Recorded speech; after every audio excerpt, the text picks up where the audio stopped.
Heidegger, le principe de raison, le cours, chapitre 6, l'être et la raison. Les vues sur le principe de raison, qui ont constitué jusqu'à présent le butin de notre recherche, ont placé ce principe dans l'horizon que la pensée de Leibniz a ouvert et dont elle a marqué les grandes lignes.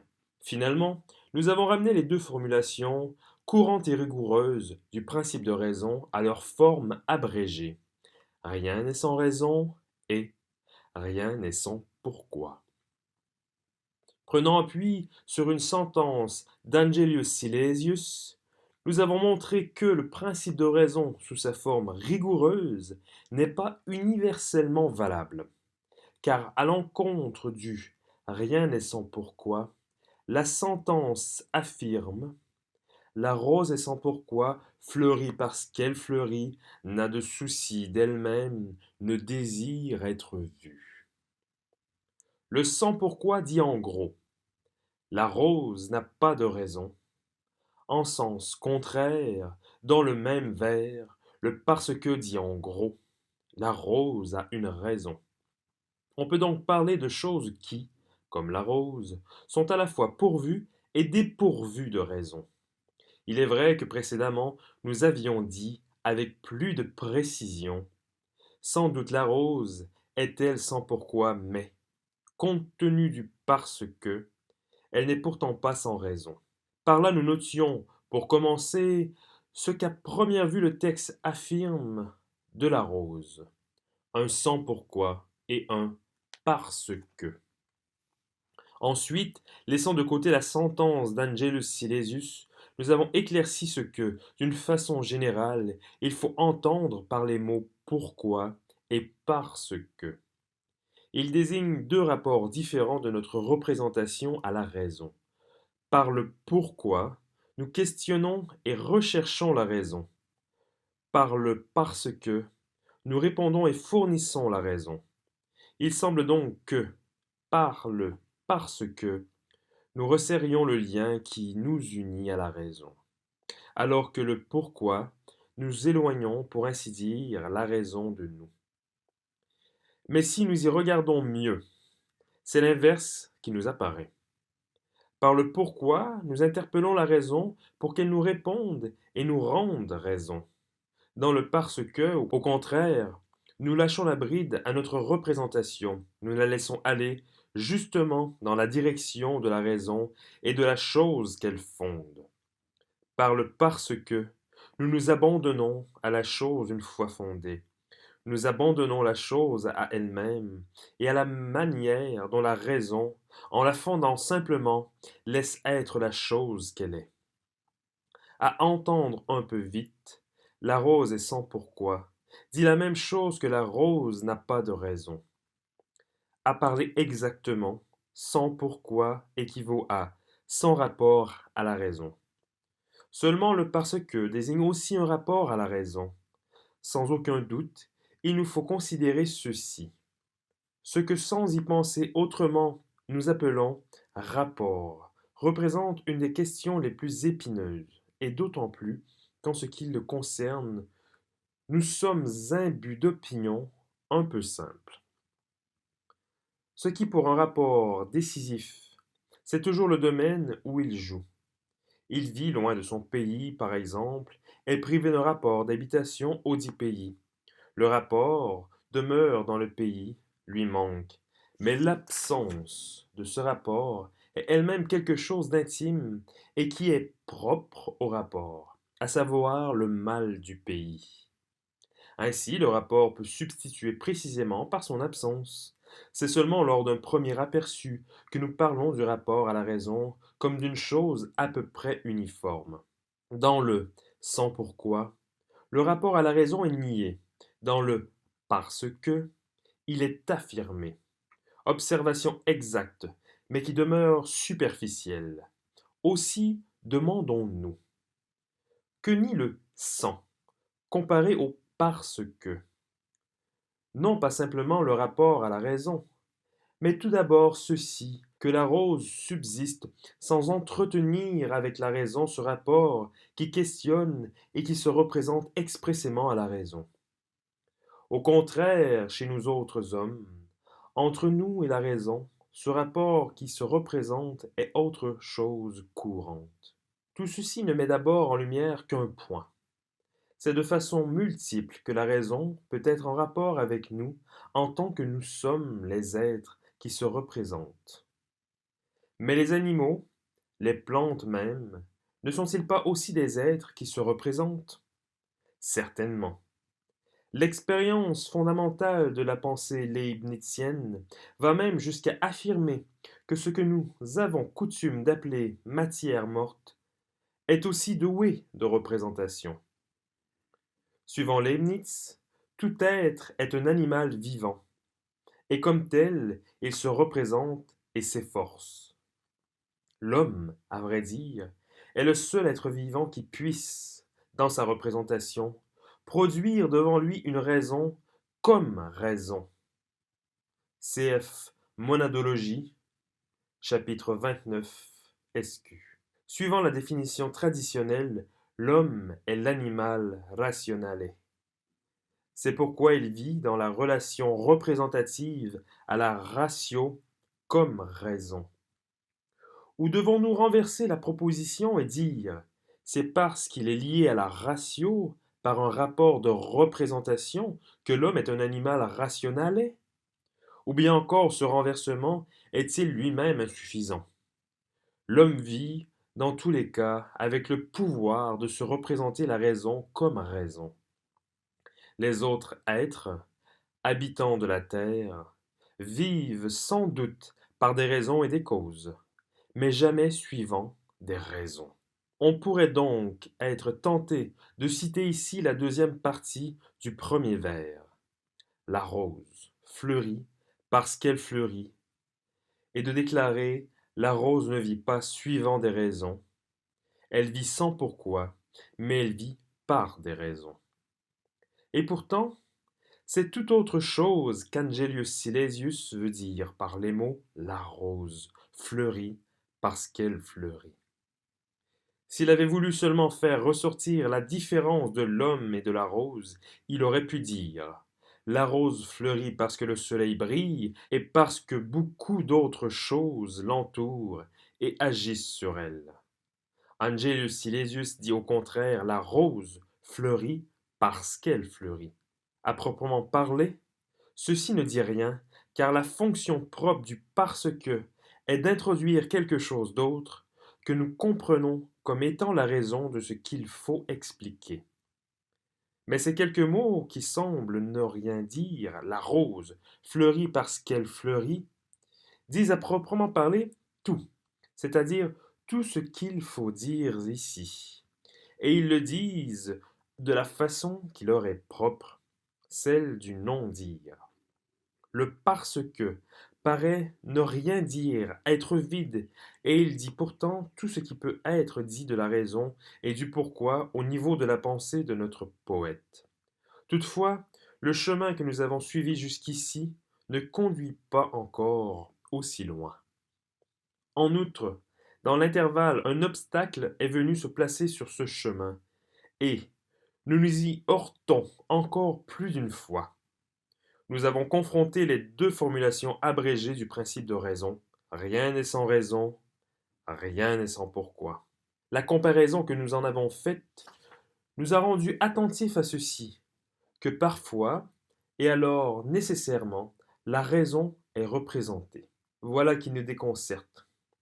Et nous voudrions demander d'une façon générale, peut-il y avoir jamais une raison qui, une fois détachée de tout, pourquoi, et de tout parce que, soit encore une raison?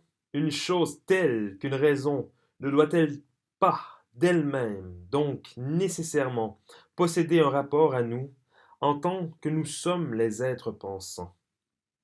La réponse à cette question est tout d'abord notre appréciation du droit que nous avons ou n'avons pas de questionner cette manière dépend de la définition que nous donnons au mot Grund, fond, raison et ratio que nous employons constamment. De cette définition dépendra d'une façon générale la manière dont nous saurons trouver notre route au milieu des brumes qui, malgré les connaissances maintenant acquises, se sont accumulées autour du principe de raison. Une chose toutefois est et reste en dehors de ces perspectives brouillées qui sont entr'ouvertes sur le principe de raison. C'est la puissance avec laquelle s'impose le principium magnum grande et nobilissimum. Car ce que nous pouvons appeler l'esprit de l'époque moderne, l'esprit de son épanouissement probable, l'esprit de l'âge atomique, reçoit sa tonalité et ses motifs propres de cette puissance du principe de raison.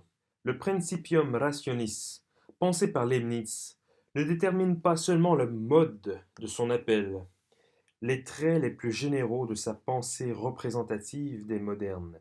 Mais il colore complètement et d'une façon décisive la pensée qui nous est connue comme celle des penseurs, la philosophie. Cette observation, que je sache, n'a pas encore été considérée dans toute sa portée.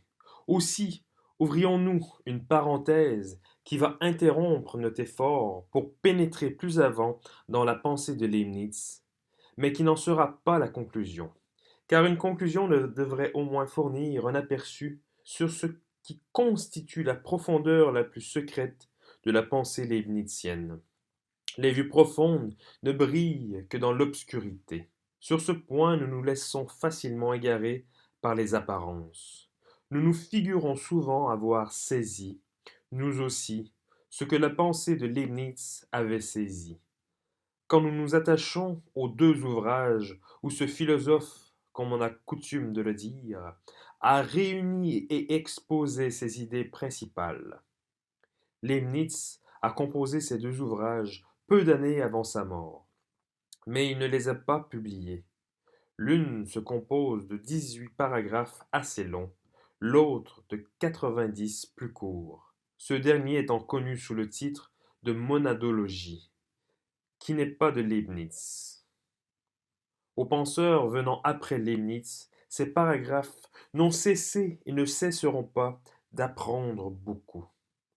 Et pourtant, la relation qui existe entre ces paragraphes et le mouvement le plus intérieur de la pensée leibnizienne, tel qu'il apparaît dans maintes lettres, ressemble à la relation qui existerait si Hölderlin ne nous avait laissé un hymne de lui que sous la forme d'une suite de 20 paragraphes. Il est encore ainsi aujourd'hui où nous pouvons suivre le mouvement et l'inquiétude de la pensée de Leibniz dans les manuscrits et dans deux ouvrages.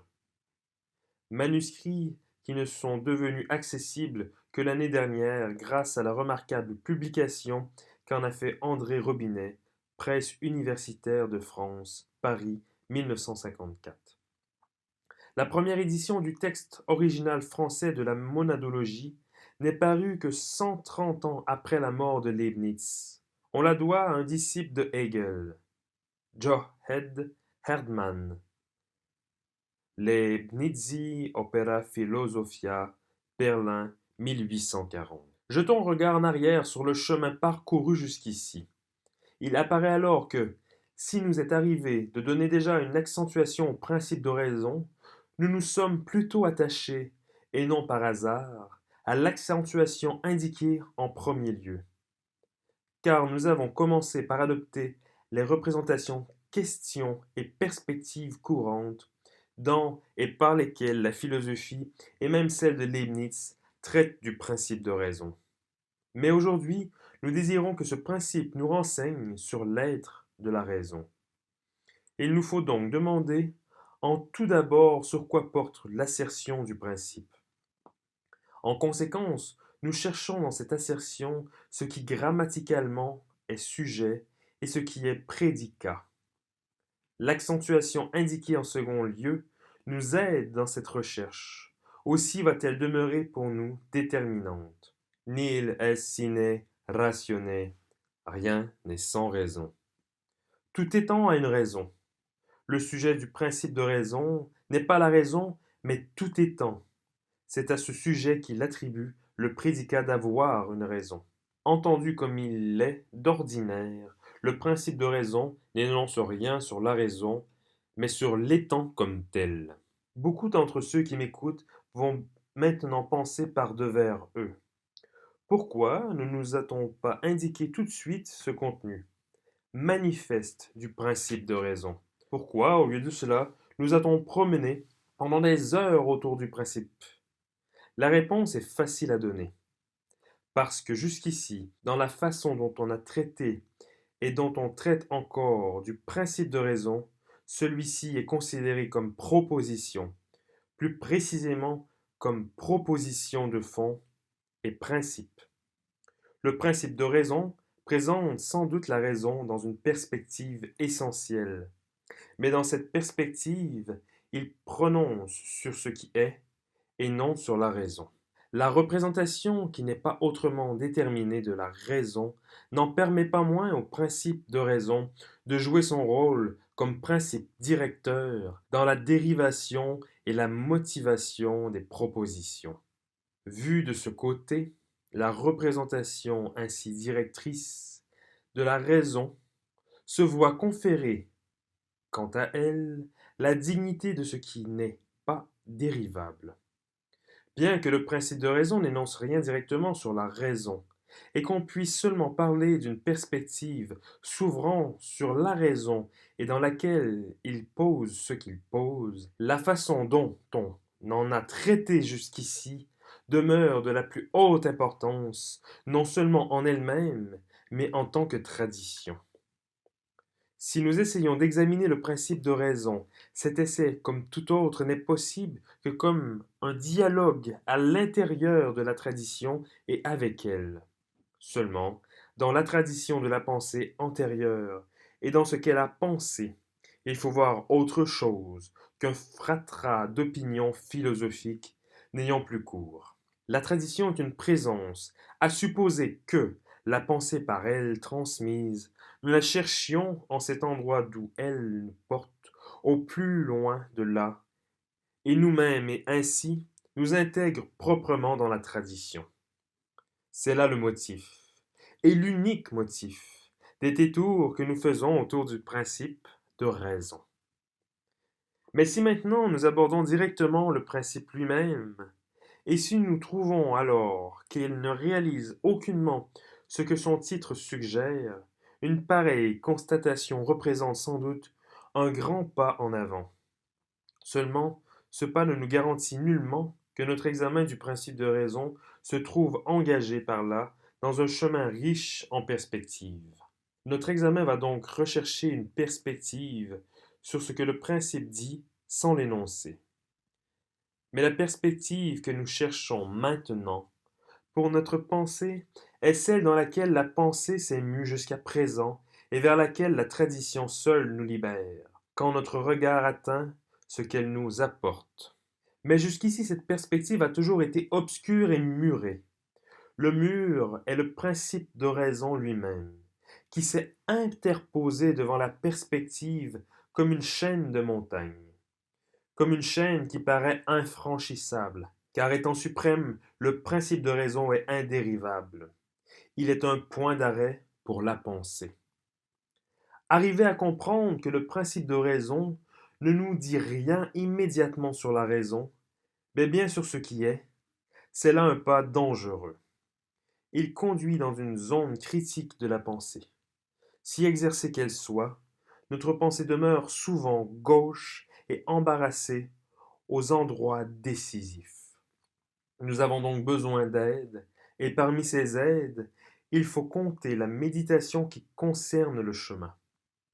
Nous appelons zone critique la zone que nous abordons maintenant, parce qu'ici, malgré la vue obtenue sur ce que dit le principe de raison, tous les progrès ultérieurs de notre examen peuvent encore être des progrès dans l'erreur. Cette remarque vaut pour mon essai de l'être de la raison, qui est paru d'abord dans les mélanges offerts à E. Ursel en 1929. On y lit au premier alinéa de la première partie le principe, il s'agit du principe de raison, parle de ce qui est, et cela eut égard à une chose appelée raison. Mais ce qui constitue l'être de la raison n'est pas précisé dans le principe. Pour le principe, cet être est présupposé comme une représentation qui va de soi. Ces remarques sont toujours exactes, et pourtant elles ont induit en erreur. D'abord quant au chemin possible que le principe de raison nous ouvre dans la question particulière de l'être de la raison, mais ensuite et surtout quant à cette méditation qui donne à toute pensée son feu et au service de laquelle l'étude précitée tentait de se mettre. En quoi consiste, dans le cas présent, l'introduction en erreur? Comment, d'une façon générale, est-il possible d'être induit en erreur alors qu'on dispose d'observations exactes? Cela est possible d'une manière simple et qui, pour cette raison, trompe doublement. Aussi la pensée en est-elle assez souvent affectée. C'est pourquoi l'erreur à laquelle nous pensons peut nous instruire, si nous lui accordons une attention particulière. Il arrive que nous voyions une situation clairement étalée sous nos yeux. Et pourtant, dans ce qui est sous nos yeux, nous ne saisissons pas ce qui nous est le plus proche. Voir quelque chose et saisir proprement du regard ce qu'on voit sont deux actes différents. Saisir du regard, herpicklen, veut dire percer du regard dans ce qui, à partir de la chose vue, nous regarde. Anblick, proprement, c'est-à-dire comme ce qu'elle a de plus en propre. Nous voyons beaucoup et nous saisissons peu. Alors même que nous avons saisi du regard la chose vue, il est rare que nous puissions soutenir la vue, den Anblick, de la chose saisie et maintenir cette même chose sous notre regard. Car pour que les mortels puissent la maintenir vraiment sous leur regard, il faut qu'ils se l'approprient toujours à nouveau, ce qui veut dire en progressant vers son origine. Quand la pensée ne saisit pas dans la chose vue ce que ceci a de plus en propre, elle échoue à voir ce qu'elle a en face d'elle. Le risque de mal voir est souvent accru du fait de la pensée elle-même. Nous voulons dire quand elle cède à la hâte et recherche une fausse profondeur. Une telle hâte peut avoir des suites particulièrement fâcheuses dans un examen du principe de raison. Appliquons maintenant ces remarques brèves sur la vue, la saisie et le mal voir au cas de l'essai où nous avons traité de l'être de la raison. D'après cet essai, il est clair que le principe rien n'est sans raison énonce quelque chose au sujet de ce qui est mal n'éclaire pas ce que veut dire le mot raison, Grund. Cette vue sur la teneur acceptée du principe de raison ne va pas jusqu'à nous faire pénétrer ce qui nous est le plus proche. Elle nous induit au contraire une démarche qui est presque inévitable, démarche que nous pouvons présenter comme suit sous la forme d'un raisonnement. Le principe de raison est une énonciation sur ce qui est. Il ne nous apprend donc rien sur l'être de la raison. Ainsi, le principe de raison, surtout sur la forme traditionnelle, ne convient pas comme fil conducteur pour un examen de ce que nous avons en vue. Quand nous considérons l'être de la raison, nous voyons bien que le principe de raison dit quelque chose au sujet de ce qui est. Mais qu'y a-t-il que notre regard, justement, ne saisisse pas quand nous nous en tenons à la constatation précédente? Qu'y a-t-il dans ce que nous voyons qui puisse être encore saisi du regard? Nous nous rapprochons de ce qui est ici saisissable. Quand nous entendons plus distinctement et conservons dans l'oreille le principe de raison accentué de la manière dont nous disons par anticipation qu'elle était déterminante. Nil est sine ratione, rien n'est sans raison. Cette accentuation nous fait percevoir une harmonie entre est et raison, entre est et ratio. Nous avons déjà perçu cette harmonie avant même de constater que le principe de raison énonce quelque chose au sujet de l'étang, au sujet de ceci, que l'étang a une raison. Notre pensée doit à présent saisir du regard ce que nous avons déjà proprement entendu dans l'accentuation. La pensée doit saisir du regard ce qui s'étend. Elle saisit alors ce que l'ouïe n'a jamais saisi auparavant. La pensée est une saisie par l'ouïe qui saisit par le regard. Dans la pensée, l'ouïe et la vue ordinaire s'évanouissent parce que la pensée nous conduit vers une saisie par l'ouïe et le regard. Assertions étranges, et qui pourtant ne sont rien d'autre que de très anciennes doctrines. Ce qui dans l'étang constitue ce qu'il possède en propre, Platon le nomme idea. L'aspect de l'étang est ce qui est en vue par nous. Antérieurement, ce propre de l'étang, Héraclite l'avait appelé logos, la parole de l'étang à laquelle nous répondons en entendant. Ces deux termes nous montrent que penser, c'est entendre et voir. Mais nous avons vite fait de déclarer si penser veut dire entendre et voir, ce ne peut être que dans un sens figuré. Effectivement, ce que dans la pensée nous saisissons par l'ouïe, et le regard ne peut être ni entendu par les oreilles, ni vu par les yeux. Cela n'est pas perceptible par les organes des sens.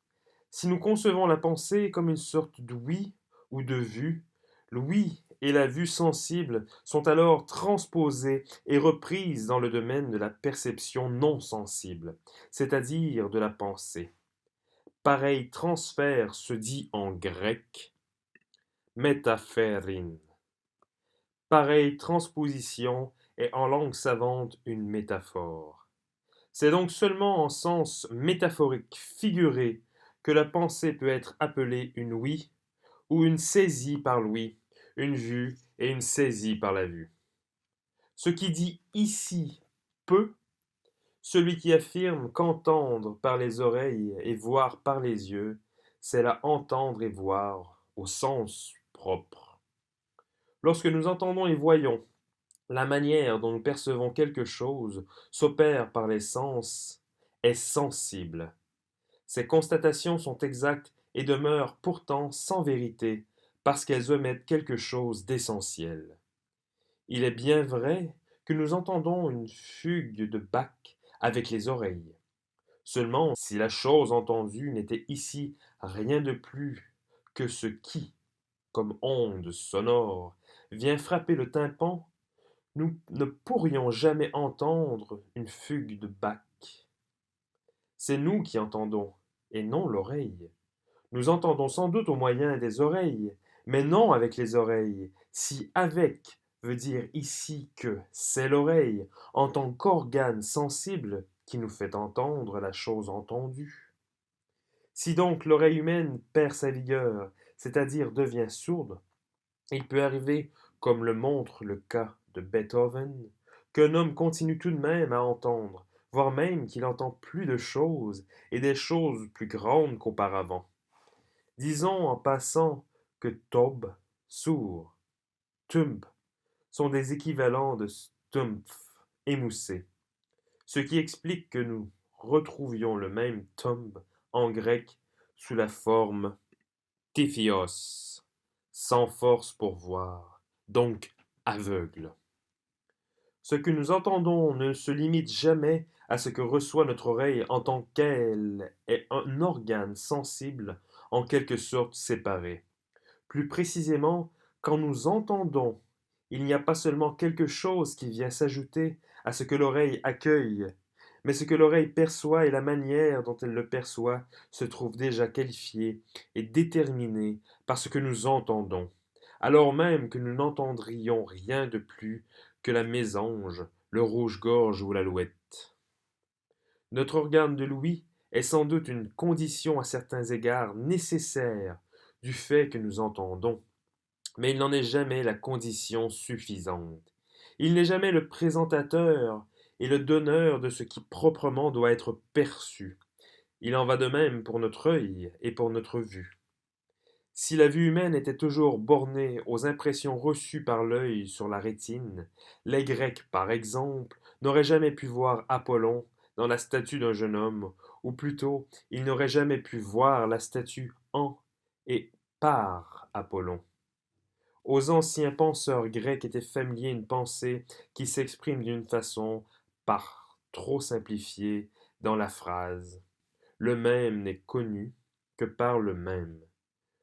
Le sens est ce qui se dit à nous ne devient perceptible que par notre réponse.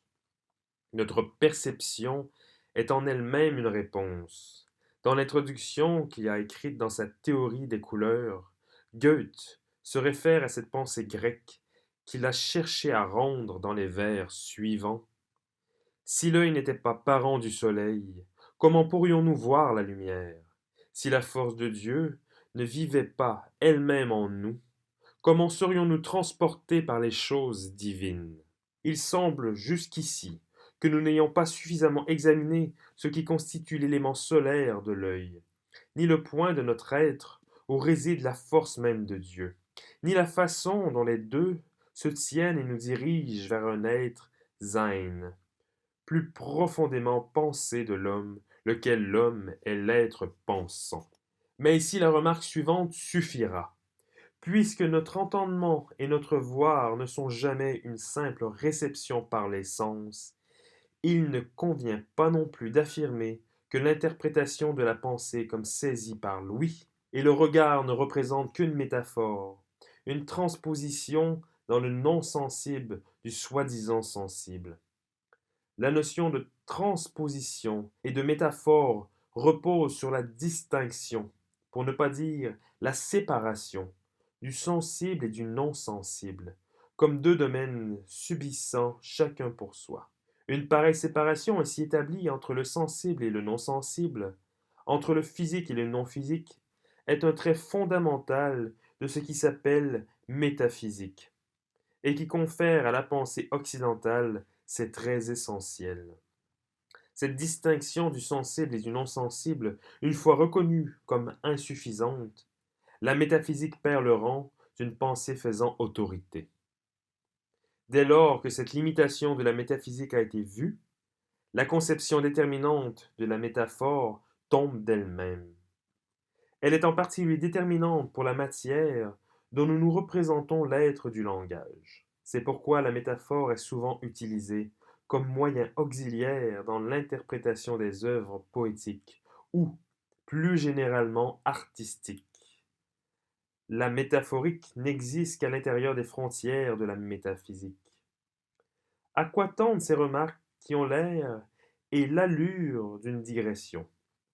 Elles voudraient nous inviter à la prudence, afin que nous ne prenions pas trop vite pour une métaphore et que nous ne traitions pas trop légèrement ce qui vient d'être dit de la pensée comme d'une saisie par l'ouïe et la vue. Si notre entendre humain, si notre voir mortel ne possède pas, dans l'impression purement sensible, ce qu'ils ont en propre, il n'est pas non plus absolument incroyable que l'audible puisse être aussi saisi par la vue, s'il est vrai que la pensée regarde en entendant et entende en regardant. Or, c'est là ce qu'arrive quand l'accentuation du principe de raison, rien n'est sans raison, nous ne sommes sensibles qu'à l'harmonie des et de raison et que, dans le contenu d'énonciation qui nous est ainsi proposé, nous saisissions alors du regard quelque chose qui nous touche directement. Que saisissons-nous du regard quand nous considérons le principe de raison accentué de la manière indiquée? Rien n'est. Que veut dire est? Nous savons, par la grammaire, qu'est est une des inflexions du verbe auxiliaire être. Mais point n'est besoin de recourir à la grammaire.